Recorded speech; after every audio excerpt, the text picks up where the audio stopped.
जहां मेहनत होती है वहां सम्मान भी होता है और जब समाज साथ खड़ा हो तो सफलता की राहें खुद आसान हो जाती है। हम एक आयोजन की बात कर रहे हैं जो 22 जून शाजापुर के गांधी हॉल में आदिवासी समाज द्वारा आयोजित 7वां सम्मान समारोह शिक्षा और प्रेरणा का एक ऐतिहासिक पल बन गया। इस समारोह में मध्य प्रदेश के विभिन्न जिलों सारंगपुर, इंदौर, शाजापुर समेत कई स्थानों से आए 200 से अधिक मेधावी विद्यार्थियों को सम्मानित किया गया। यह आयोजन केवल एक सम्मान नहीं था बल्कि समाज के भविष्य को दिशा देने का संकल्प था। स्टूडेंट्स के साथ उनके माता पिता और समाज के वरिष्ठ जन भी बड़ी संख्या में मौजूद रहे। कार्यक्रम की शुरुआत हुई शाजापुर जनपद पंचायत के सीईओ और अपर कलेक्टर संतोष टेगोर के उद्बोधन से। उन्होंने छात्रों को पढ़ाई में मन लगाने, लक्ष्य तय करने और आगे बढ़ने के अवसरों पर मार्गदर्शन दिया। डॉक्टर लोकेंद्र सिंह कटारिया जो MBBS डॉक्टर है, जिन्होंने दूसरे प्रयास में नीट परीक्षा पास की, उन्होंने छात्रों से कहा, अपनी क्षमता को कभी मत ताकिए, बड़े सपने देखिए, मेहनत कीजिए और देखिए कैसे सफलता आपके कदम चूमती है। वहीं डॉक्टर पारितोष ठाकुर जो MBBS डॉक्टर हैं, उन्होंने मेडिकल फील्ड से जुड़ी अहम जानकारियां साझा की और छात्रों को करियर में आगे बढ़ने की प्रेरणा दी। इसी तरह कई तरह के मार्गदर्शक आए और बच्चों को करियर गाइडेंस बताया गया। इस आयोजन में विशेष उपस्थिति रही प्रशासनिक अधिकारी आनंद दलोदिया की, जो कि वर्तमान में केरल में पदस्थ है। उन्होंने आरक्षण, समाज की चुनौतियां और शिक्षा के महत्व पर गहन बात की। यह कार्यक्रम उज्जैन की भिलाला धर्मशाला से शुरू हुआ था और आज शाजापुर में यहाँ एक बड़े आयोजन के रूप में सामने आए हैं। समारोह में छात्रों को 2 महत्वपूर्ण पुस्तकें भेंट की गई, भारतीय संविधान और करियर गाइडेंस, जिसमें आकाश ग्रुप ने विशेष सहयोग किया। कार्यक्रम में समाज के रिटायर्ड और वरिष्ठ जनों का भी सम्मान किया गया। यह आयोजन केवल पुरस्कारों का मंच नहीं था, यहाँ उस उजाले की शुरुआत थी जो आने वाली पीढ़ियों को रोशन करेगा। समाज जब साथ चलता है तो हर संघर्ष एक प्रेरणा बन जाता है।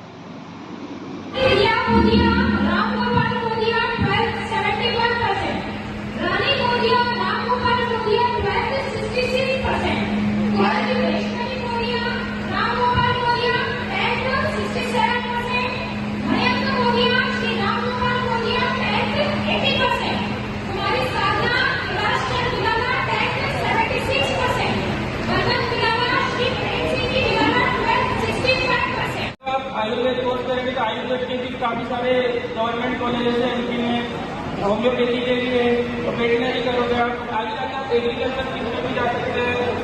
और इसके अलावा आप देखें तो आप फूड सर्विसेज को जा सकते हैं, आप food safety manager, food safety में इन्वेस्टिगेटर, इंस्पेक्टर, मशीन ऑपरेटर बन सकते हैं आप।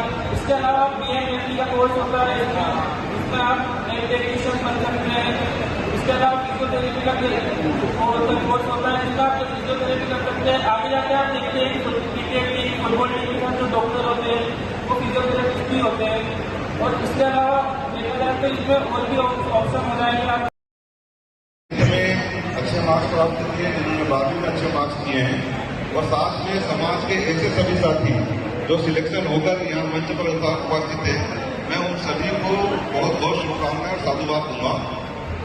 जैसा कि इस कार्यक्रम में आनंद दलोदिया जी ने मुझसे कहा कि आपको आना है, तो आपको आना है तो मैंने कहा बिल्कुल मैं आऊँगा और बिल्कुल आकर मैं चर्चा करूँगा। चर्चा करने के पीछे मेरे 2-3 उद्देश्य रहते हैं, क्योंकि यहाँ शिक्षा है तो हम यहाँ खड़ा होकर बोल पा रहे हैं। शायद शिक्षा हम प्राप्त नहीं किए होते तो आज हम लोग सामान्य रूप से जीवन में हम जी रहे होते। तो सबसे इम्पोर्टेंट बात जो मुझे लगती है वो लगती है कि शिक्षा हमको मिली है तो शिक्षा का हम बेहतर तरीके से लाभ लें, फायदा लें। मेरी आवाज सुनाई पड़ रही है आपको? पहले तो ये बताओ, आवाज सर की आवाज आ रही है? सर उसको थोड़ा पास से बोलना पड़ेगा। हाँ ठीक। और आप लोग थोड़ा सर की बातों को बिल्कुल ध्यान से सुनिए और एकाग्रचित मन से।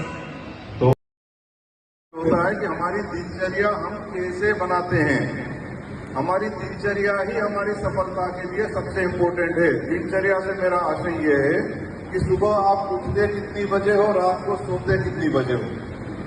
सोना और उठने के बीच की जितनी एक्टिविटी होती है वो जीवन में हम खेती के रूप में कर लें, हम अध्ययन के रूप में कर लें या जीवन में आगे बढ़ने के लिए रूप में करने में, तो कृपया करके मेरी इस बात को जरूर ध्यान दें कि सुबह उठने से लेकर रात्रि विश्राम तक का आपका डिसिप्लिन तरीके से, मतलब उसका बहुत सीधा सा आशय है कि जीवन में हम उसका आदर्श के रूप में हम बना लें हमारा खुद का प्लान।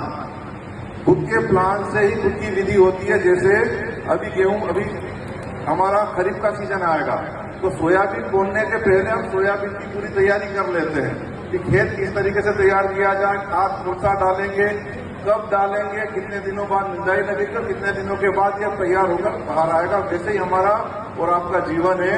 जीवन में जो चीज आपको बेहतर उचित लगे उस चीज को अपनी कॉपी और पेन में अपना प्लान जरूर। तो आज हम ये समारोह का आयोजन कर रहे हैं, आप सभी को बहुत बहुत बधाई एवं शुभकामनाएं। आखिरी बार जब मैं यहाँ गांधी भवन में आया था तब मैं भी आप ही की तरह एक विद्यार्थी था।